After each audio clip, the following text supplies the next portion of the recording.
New light की online class में आपका स्वागत है। पिछले लेक्चर में पूर्व वैदिक काल के बारे में समझाया गया था, तो ये जो लेक्चर है इसमें उत्तर वैदिक काल के बारे में समझाया जाएगा। इसके बाद उत्तर वैदिक काल पूर्व वैदिक काल में क्या डिफरेंस है, हड़प्पा सभ्यता और वैदिक सभ्यता में क्या डिफरेंस है, इसके बारे में भी समझाया जाएगा। चलिए अपनी बात को आगे बढ़ाते हैं।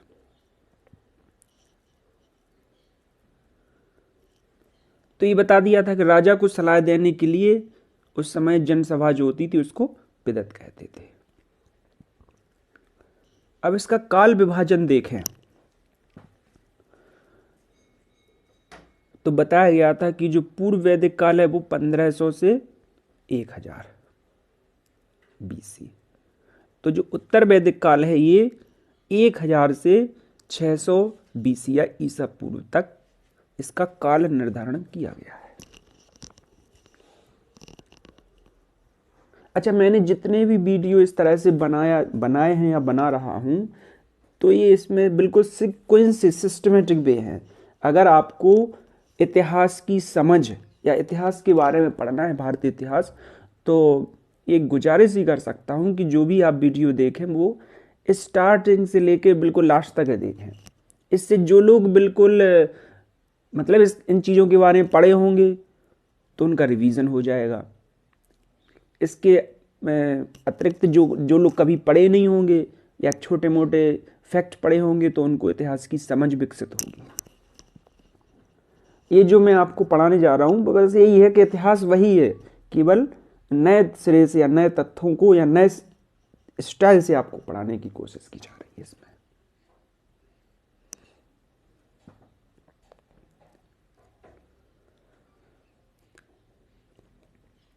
ठीक है, देखिए तो उत्तर वैदिक काल का इतिहास मुख्यतः उन ग्रंथों पर आधारित है जिनकी रचना ऋग्वेद के बाद हुई। क्योंकि पहले जो पूर्व वैदिक काल है उसको ऋग्वैदिक काल भी कहते हैं। तो जो उत्तर वैदिक काल है इसमें जो ऋग्वेद के बाद जो भी वेद लिखे गए या तो उसके बारे में, उन वैदिक ग्रंथों के बारे में जिक्र, उसकी वजह से एक तरह से उत्तर वैदिक काल का निर्माण होता है। इसमें जितनी भी उपनिषद हैं, ब्राह्मण ग्रंथ हैं, आरण्यक है जो जंगलों में लिखे जाते थे, ब्राह्मण ग्रंथ वेद को समझाने के लिए, उपनिषद का मतलब होता है गुरु के समीप बैठना। जब गुरु के समीप बैठेंगे तो आप एक तरह से दर्शन की बात करेंगे। तो इन ग्रंथों से पता चलता है कि पंजाब से आर्य लोग गंगा यमुना के दोआब तक फैल गए।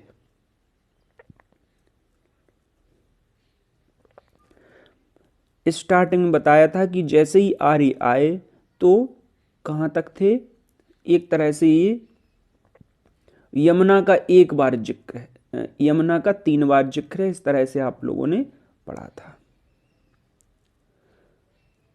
जो आर्य आए उस समय सप्त सिंधु, और सप्त सिंधु में जो भी नदियां थीं उसमें गंगा और यमुना का जिक्र नहीं था। लेकिन धीरे धीरे जो आर्य आए, जो ये गंगा यमुना वाला रीजन है, इस तरफ फैलते गए।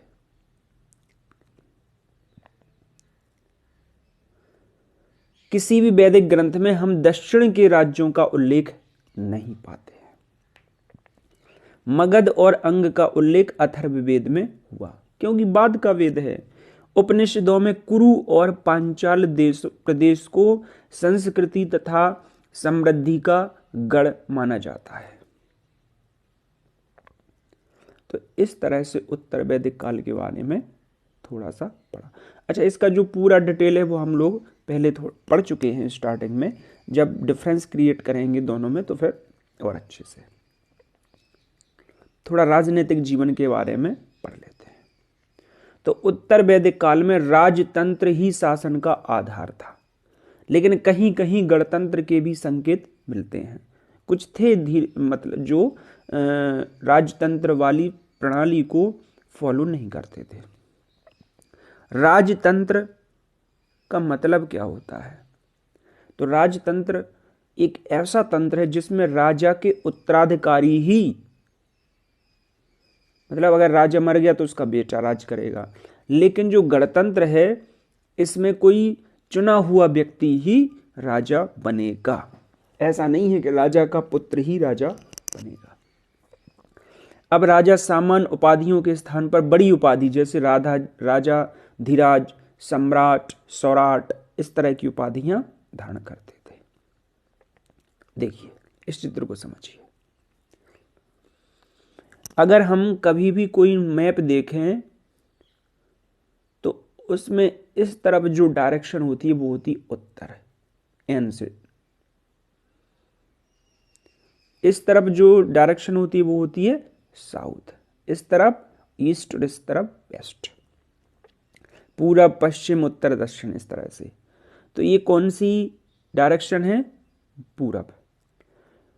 तो पूरब दिशा का जो राजा होता था उसको बोलते थे सम्राट। पश्चिमी दिशा का जो सम्राट होता था या एक तरह से राजा होता था उसको बोलते थे सौराट। और जो उत्तर दिशा का उसको विराट, और दक्षिण दिशा को भोज, और मध्य भाग को राजा। तो इस तरह से उपाधि उस समय के ग्रंथों में है, मतलब राजा को इस तरह की उपाधि दी जाती थी। अब देखिए ये आपको याद रखना है कि उत्तर दिशा का जो शासक होगा उसको बोलेंगे हम विराट, और दक्षिण को, और कभी कभी एग्जाम में ये भी आ जाते हैं। इन तीनों को थोड़ा याद रखना है।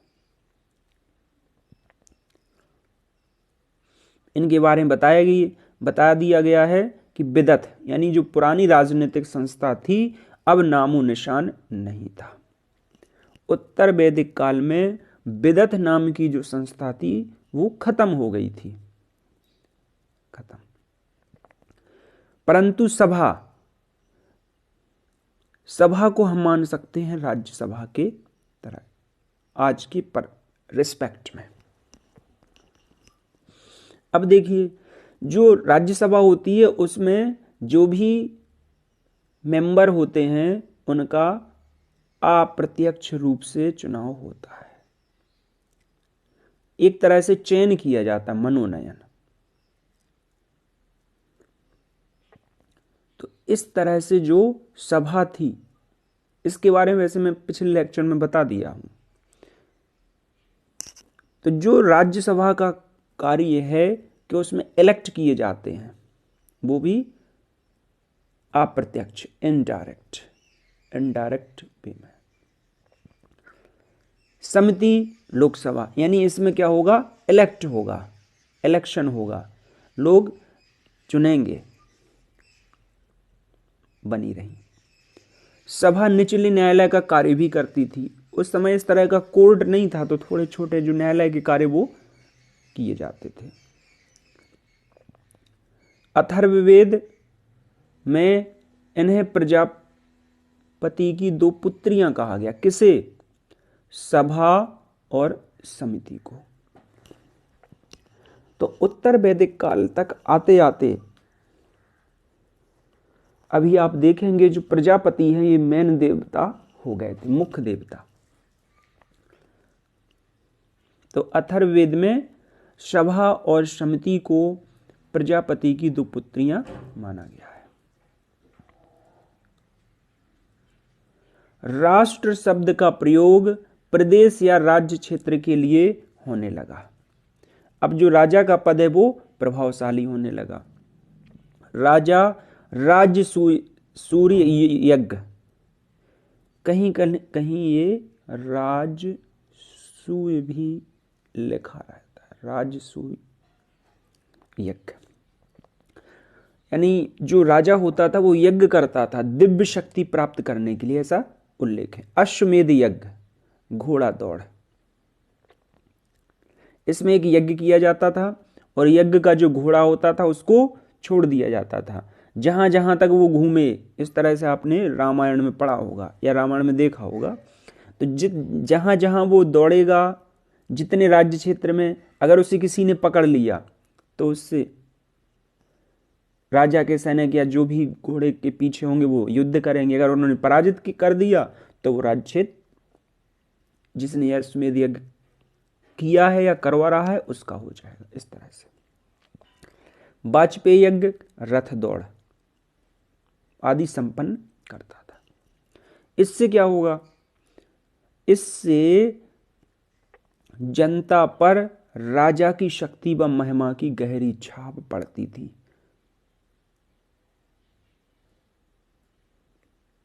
एक तरह से इसको बोल सकते हैं प्रभुत्व।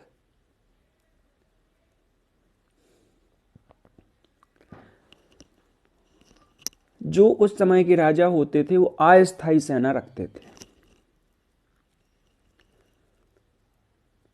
एक उदाहरण समझिए, एक गांव है ए, एक गांव है बी। इसका एक आदमी, एक कोई लड़का समझ लीजिए, इसकी किसी बी लड़के से, बी गांव के लड़के से हो गई कुछ तू तुम्हें में, तो क्या होगा? ये कहेगा देख लेंगे, आ जाएगा 20-30 लोगों के लड़कों को लेके। इसके बाद ये भी आ जाएगा 20-30 और युद्ध या लड़ाई होगी। तो इस युद्ध से ये या इस घटना से ये क्रिएट हो रहा है कि इस समय जो ये जो लड़के हैं, कोई इन्हें ट्रेनिंग नहीं दी गई है, कोई से भी तेज उठा लिए। तो इस तरह से जो उत्तर वैदिक काल में राजा के पास स्थायी सेना नहीं होती थी। अगर युद्ध की नौबत आई तो कुछ लोगों को बना दिया, नहीं तो अपना खेती का काम देख ही रहे। तो अस्थायी सेना का जिक्र मिलता है। अस्थायी सेना राजा के पास होती थी। सामाजिक जीवन। इस युग में समाज स्पष्ट रूप से 4 वर्णों में बट गया था। वैसे तो पूर्व वैदिक काल में भी बट गया था, लेकिन अब देखिए, ब्राह्मण, क्षत्रिय, वैश्य, शूद्र वर्ण व्यवस्था कार्य पर आधारित ना होकर जन्म पर आधारित हो गई। पूर्व वैदिक काल में क्या था कि एक ही परिवार के अगर 4 लोग हैं तो अलग अलग वर्ण व्यवस्था में भी होते थे पूर्व वैदिक काल में। लेकिन इस काल में क्या होगा कि अगर कोई क्षत्रिय है तो उसका बेटा क्षत्रिय ही कहलाएगा। ये धीरे धीरे जाति व्यवस्था में और कठोरता आती जाएगी। उत्तर वैदिक काल के बाद धीरे धीरे इसमें कठोरता देखने को मिलेगी।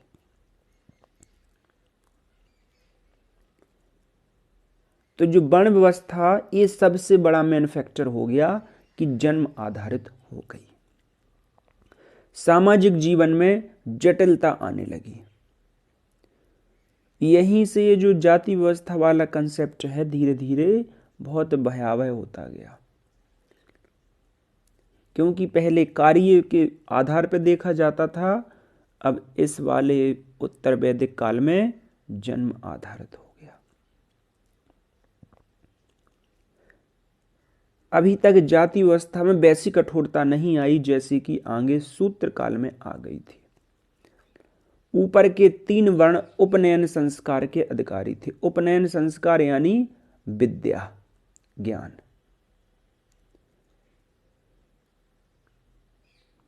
इसलिए इन्हें कहते थे द्विज, क्योंकि जब व्यक्ति पढ़ लिख जाता है तो ऐसा माना जाता है कि उसने दूसरा जन्म ले लिया।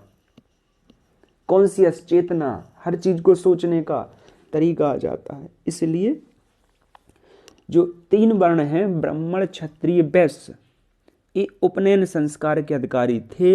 लेकिन जो शूद्र हैं, इनकी जो स्थिति है वो शोचनीय होने लगी। तो महिलाओं की दशा यहां से थोड़ा सा गिरना चालू हुई और शूद्र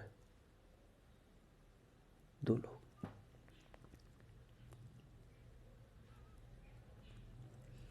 उनके राजनीतिक, सामाजिक एवं धार्मिक अधिकारों पर अनेक प्रतिबंध लगा दिए गए। मानव जीवन को सुव्यवस्थित एवं सुसंस्कृत बनाने के लिए 4 आश्रमों का विधान किया गया। ये पहले भी बता दिया गया स्टार्टिंग में आप लोगों को, जो थे ब्रह्मचर्य, गृहस्थ, वानप्रस्थ और सन्यास। ये भी बता दिया था कि जवाल उपनिषद में इसका उल्लेख हुआ है। तो जो ब्रह्मचर्य है वो आप 25 साल तक रहेंगे, 25 साल तक गुरु जी के आश्रम में रहेंगे, वहां शिक्षा प्राप्त करेंगे। इसके बाद घर गृहस्थी में आ जाएंगे। कब तक? 25 से 50। जैसे 50 के हुए आपका मोह भंग हो जाएगा, आप धार्मिक कार्यों में लीन हो जाएंगे। और 75 से 100 बिल्कुल घर छोड़ के जंगल की ओर जाएंगे, वहीं पर जो करना है करेंगे। इस तरह से वैदिक काल में या उत्तर वैदिक काल में 100 साल मानी जाती थी कि 100 साल आदमी जीवित रहता है। इस तरह से 25-25 वर्षों में कैटेगराइज किया गया। अब देखिए आर्थिक जीवन। इस काल में मुख्य व्यवसाय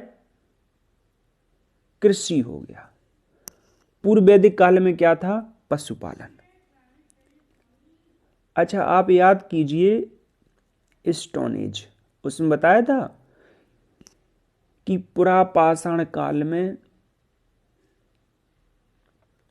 और मध्य पाषाण काल में और नवपाषाण काल में क्या अंतर है। तो अगर कृषि व्यवस्था के रिस्पेक्ट में देखें तो मध्य काल में पशुपालन और जो नवपाषाण काल है इसमें कृषि। तो जब व्यक्ति शिक्षित होने लगता है धीरे धीरे तो कृषि का अब वो होता है मेन मोटिव। शिक्षित कहिए या फिर ये कहिए स्थायित्व। जब भी कोई सभ्यता या कोई भी कल्चर में स्थायित्व आएगा तब कृषि में भी स्थायित्व आएगा। अब आदमी को रहना ही नहीं है एक जगह तो स्थायित्व कहाँ से आएगा। जैसे कई जातियां अभी भी जनजातियां पूर्वोत्तर भारत में झूम खेती करती हैं। आज यहां खेती की, जंगलों को उजाड़ दिया, कल कहीं और जाएंगे। इस तरह से तो जिस तरह से पाषाण काल में पहले, मध्य पाषाण काल में पशुपालन, फिर कृषि, नवपाषाण काल में, इसी तरह से पूर्व वैदिक काल में पहले पशुपालन और फिर कृषि। धान को कहते हैं ब्रीह। ये हस्तिनापुर, अतरंजी, खेड़ा से इस तरह से साक्ष्य मिले हैं यहाँ के। जौ को यव, गेहूं को गोधूम, अन्न को ब्रह्म और हल को सिरा और हल रेखा को सीता कहा जाता था। सबसे महत्वपूर्ण एग्जाम में आता है कि उत्तर वैदिक काल या वैदिक काल में सीता शब्द से आशय क्या है। तो हल रेखा, जब खेत में हल चलाया जाएगा तो वो लाइन बनेगी, उसको बोलते थे सीता। तो लगभग 1000 ईसा पूर्व के पास लोहे का प्रयोग होने लगा था।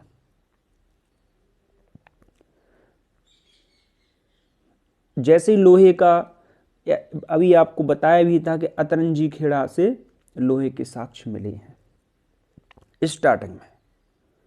तो इस धातु को बोलते हैं श्याम अयस। जहां जहां लोहे का जिक्र आएगा उसको बोलेंगे श्याम अयस। एक आपके लिए होमवर्क है, जहां जहां तांबे का उल्लेख आएगा उसको क्या बोलेंगे। अच्छा, होमवर्क में इसलिए भी दे रहा हूं जिससे कि आप पिछला लेक्चर भी सुने, क्योंकि जिस तरह आप सभी लेक्चर सिक्वेंस से सुनेंगे तो इससे कुछ भी टॉपिक आपका छूटेगा नहीं और एग्जाम के पर्पज से ये मोर देन सफिशिएंट है। आपको इसके अलावा फिर कुछ पढ़ने की जरूरत नहीं है। केवल लेक्चर सुनते रहिए आप, बस सुनना नहीं है, कॉपी पेन उठाइए, लिखते भी जाइए, नोट करते जाइए, जिससे कि दोबारा भी ना सुनना पड़े। तो यजुर्वेद में सोने को हिरण कहा गया और टिन को त्रिपु कहा गया। अथर्ववेद में चांदी का भी उल्लेख है।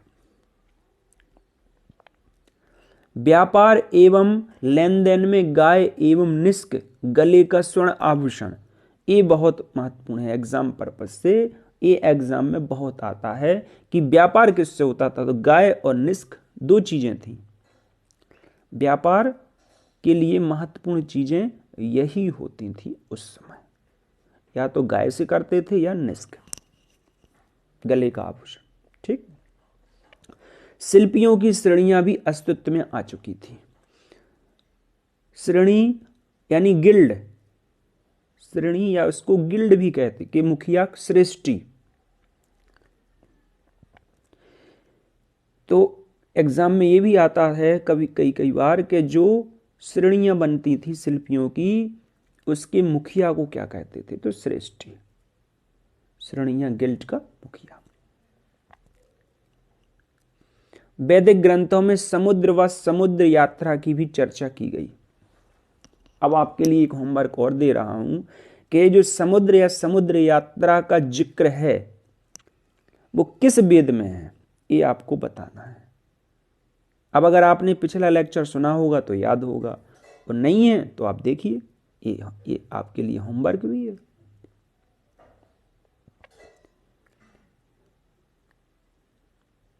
तो समुद्र और समुद्र यात्रा का वर्णन कहाँ किया गया, ये आप देखिए। उसमें आपको ये भी मिलेगा और भी कुछ लिखा होगा, ये भी पढ़िए। धार्मिक जीवन। अब देखिए, पूर्व वैदिक काल में इंद्र महत्वपूर्ण देवता थे, लेकिन उत्तर वैदिक काल आते आते प्रजापति महत्वपूर्ण देवता हो गए। रुद्र की पूजा अब शिव के रूप में होने लगी। जो शूद्र थे उनके देवता कहलाते थे पूषान, शूद्रों के देवता थे। उत्तर वैदिक काल में ही जो फिलॉसफी है, दर्शन,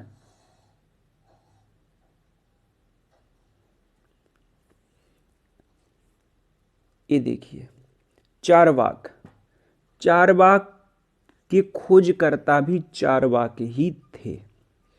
सांख्य की जो खोजकर्ता थी या प्रतिपादक हैं वो कपिल मुनि। योग पतंजलि, जो योग करते हैं, योग वाला दर्शन है वो यहीं से चालू हुआ। न्याय गौतम ऋषि। वैशेषिक कणाद या उलूक। पूर्व मीमांसा जैमिनी और उत्तर मीमांसा बदरायण। तो इस समय इन चीज़ों के प्रतिपादक हैं और जो कि एग्जाम के पर्पज से बहुत ही महत्वपूर्ण है।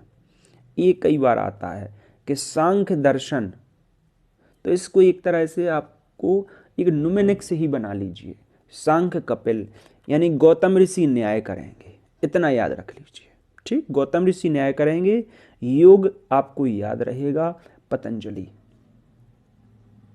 है ना आपके, ये तो इसको कैसे भूल सकते हैं, याद रहेगा। वैशेषिक कणाद और पूर्व मीमांसा जैमिनी और उत्तर मीमांसा बदरायण, इस तरह से इनको याद रख लीजिए, क्योंकि एग्जाम में मैच कराने के लिए दे दिया जाता है। जैसे इस तरफ उसने दे दिए दर्शन और इस तरफ प्रतिपादक, तो सांख्य योग न्याय, इतना थोड़ा सा नोट कर लीजिए इसको और याद भी कर लीजिए।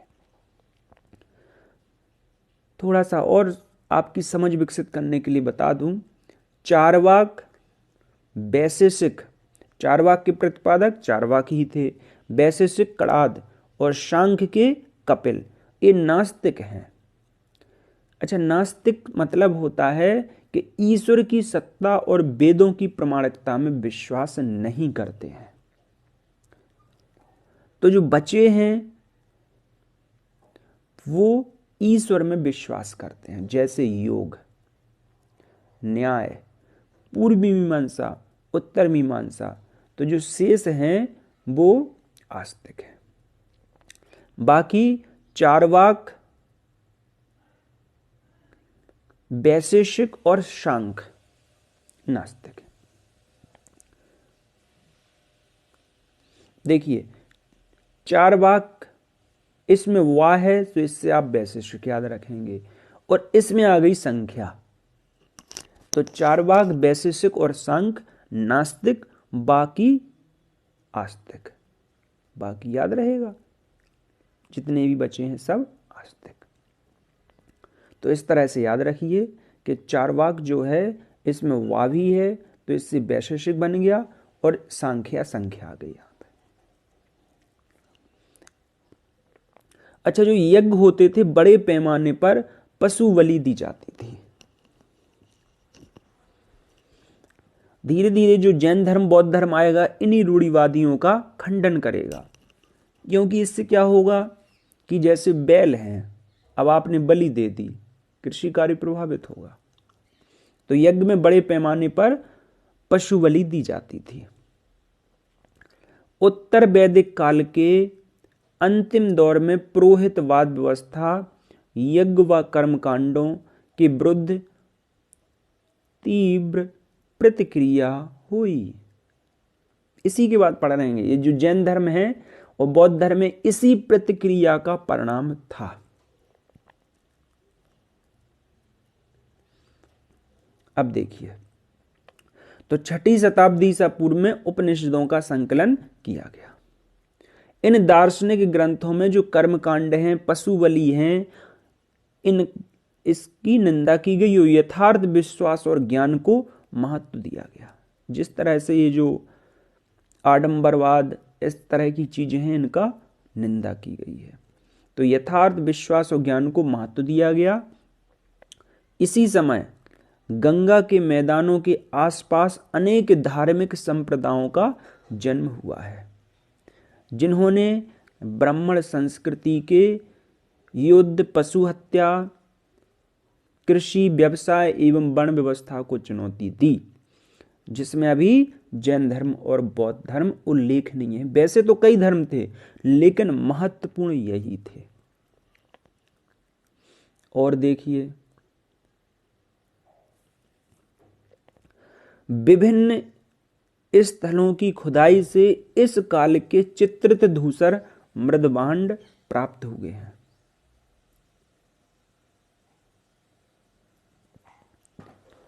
तो जो पॉच हैं, या एक तरह से जो बर्तन हैं, ऐसे समझ लीजिए सिंपल, तो इस समय के जो हैं वो चित्रित धूसर मृदभांड मिले हैं।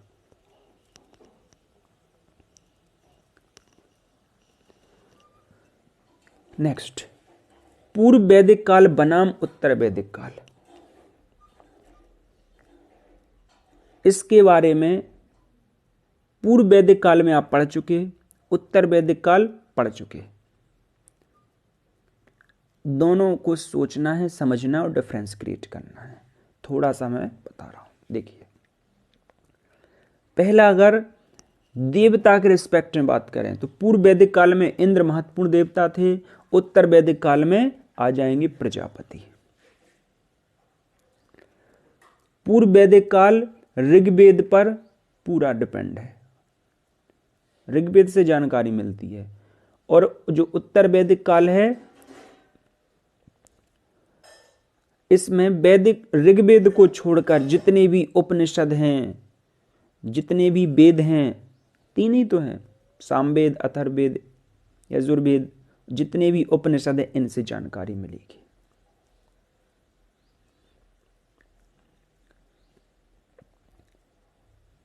जो पूर्व वैदिक काल में जाति व्यवस्था थी या वर्ण व्यवस्था थी, कर्म आधारित, और लास्ट में हो गई जन्म आधारित। पूर्व वैदिक काल सप्त सैंधव वाला प्रदेश, और लास्ट में जो उत्तर वैदिक काल आते आते गंगा यमुना की तरफ द्वाब में आ गए। पूर्व वैदिक काल में क्या लोहे का जिक्र है? नहीं है। उत्तर वैदिक काल में है, सब पढ़ा चुका हूं मैं ये सब। इसको केवल आपको एनालाइज करना है। पूर्व वैदिक काल में यज्ञ इतनी ज्यादा नहीं है, लास्ट में जो राजा वाला कंसेप्ट है और यज्ञ है, इसमें पशु बलि दी जाने लगी। इस तरह से आप धीरे धीरे करके 5 फैक्ट्स लिख सकते हैं और इसको आपको इस वाले टॉपिक को इस तरह से विजुलाइज करना है। इसी तरह से दूसरा टॉपिक है हड़प्पा सभ्यता। इसको भी आपको विजुलाइज करना है। हड़प्पा सभ्यता नगरीय सभ्यता थी, वैदिक सभ्यता ग्रामीण सभ्यता थी। मेन कंसेप्ट यही हो गया।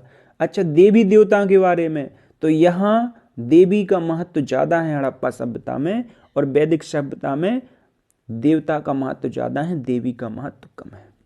यहां पे अब देवताओं के बारे में, यहां पे प्रोटोसिवा का जिक्र है, यहां कौन से अग्नि, इस तरह के जो देवता है इसके बारे में। इसके बाद गाय बैल, इनमें किसका महत्व ज्यादा है? वैदिक सभ्यता में घोड़े का महत्व ज्यादा है। मृण मूर्तियां किस तरह से हैं, यहां पे साक्ष्य किस तरह से मिले हैं। तो इस तरह से आपको इन दोनों के बारे में सोचना है। चलिए मैं कुछ क्वेश्चन पूछता हूं आपसे, या लिख लीजिए और इसको आपको बताना है। पहला क्वेश्चन, सर्ग। तो एक चीज बता दूं कि ये जो पूर्व वैदिक काल वाला कंसेप्ट है, या इनमें क्या डिफरेंस है, ये आप 5 डिफरेंस खुद लिखेंगे। और हड़प्पा सभ्यता और वैदिक सभ्यता में क्या डिफरेंस है, इसमें भी 5 डिफरेंस आप खुद लिखेंगे। जब आप दोनों लेक्चर्स को दोबारा रिपीट करके पढ़ेंगे तो आप बिल्कुल लिख लेंगे, ज़्यादा टफ नहीं है। तो ये आपके लिए एक तरह से होमवर्क है। सर्ग, पहला क्वेश्चन, सर्ग प्रतिकार वंश मनवंतर और वंशानुचरित संकेतक हैं। तो ये इसका उत्तर मैं बता देता हूं, केवल इसका जिक्र है पुराण में, ये पुराण से संबंधित है। नेक्स्ट, कौन सा अभिलेख ईरान से भारत में आर्यों के आने की सूचना देता है? स्टार्टिंग में मैंने पढ़ाया है और आप बिल्कुल इसको सोचिए और वीडियो पॉज कर दीजिए। तो मैं बता देता हूं, एशिया माइनर, बोगस कोई।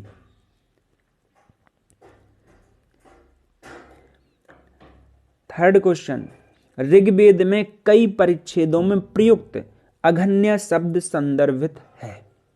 सोचिए, बता देंगे आप, है ना। गाय। सत्यमेव जयते शब्द कहां से लिया गया है?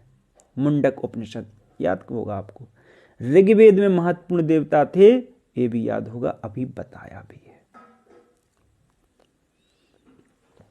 इस टॉपिक के बाद देखेंगे हम लोग बुद्ध काल और महाजनपदों का उदय। उत्तर वैदिक काल के बाद सूत्र काल आया है। इसमें बेसिकली रामायण और महाभारत की जो रचना है वो की गई थी, तो थोड़ा सा है सूत्र काल। तो इसमें इसी तरह के ग्रंथ लिखे गए थे जो अभी बताया था। इसमें थोड़ा जिक्र भी किया था सूत्र काल का। तो इसके बाद है सूत्र काल। इसमें रामायण और महाभारत की रचना की हुई है। तो इसके बाद जो हम लोगों को पढ़ना है महाजनपद काल। सूत्र काल उतना महत्वपूर्ण या वैसा टॉपिक कुछ इसमें महत्वपूर्ण है नहीं। तो इस तरह से मैंने जो आपको 5 क्वेश्चन दिए और डिफरेंस क्रिएट करने को कहा गया। वैसे बुद्ध काल और महाजनपद की जो कहानी है वो मैं आपको अगले लेक्चर में पढ़ाऊंगा। तो जो भी ये आप क्लास सुनी है आपने, इसका प्रचार प्रसार भी करिए और लाइक भी कीजिए, शेयर भी कीजिए, ठीक है, अगर अच्छी लगे तो, नहीं तो कोई बात नहीं। तो आज की बेसिकली कहानी में आज यहीं पे समाप्त कर रहा हूं। उम्मीद है ये जो क्लास है आपका जो कंसेप्ट है उसको और अच्छा बेहतर बनाने में उपयोगी साबित